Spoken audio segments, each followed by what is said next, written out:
सलामकुम। अटैक हो गया, जिब ते पै गया, नहीं बोलिया जाता, नाले मेदे का कैंसर है। ते भाई है मेरा, मैनू प्राइवेट दवावां लियाई दियां।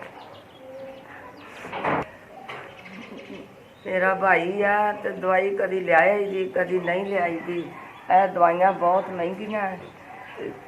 उन्हें भी औलाद ब्याह दी तो मैं भी ब्याह दी है, तो कोई नहीं नेड़े लगता। इन्हां दी औलाद साथ देंदी ना मेरी देंदी आ। मैं नठ भज करके ते आप कदी दवा लै आंदी कदी नहीं लियांदी। ते सेहत कार्ड वाले दाखल नहीं करते, आंदे भी इस बीमारी वाले नूं असीं नहीं दाखल कर सकते। Wow, wow, wow, wow, wow, wow, wow. The boy, wow, wow, wow, wow. Oh, wow, wow. Yeah, wow, wow, wow. Oh, wow, wow, wow. Oh, wow, wow. माँ प्यो की खैर, तुहाडे बच्चों की खैर, अल्लाह तंदुरुस्ती रखे। 5000 तुसीं दिता, तुहानूं वड्डी वड्डी अल्लाह याती करे, तुहाडी निक्कियां वड्डियां दी। अल्लाह तुहानूं तंदुरुस्ती देवे, तुहाडे बच्चों की खैर। मेरे भाई नूं तुसीं दित्ते आ, तुहाडी भी खैर, ओहदी भी खैर।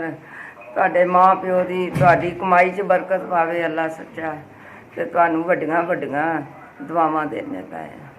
अल्लाह तुहानूं इन्नी क दवे, थोड़ के ना बवो। तुहाडी मदद दे नाल मेरा भाई सही हो जाए। वी एस तुहाडी बड़ी मेहरबानी।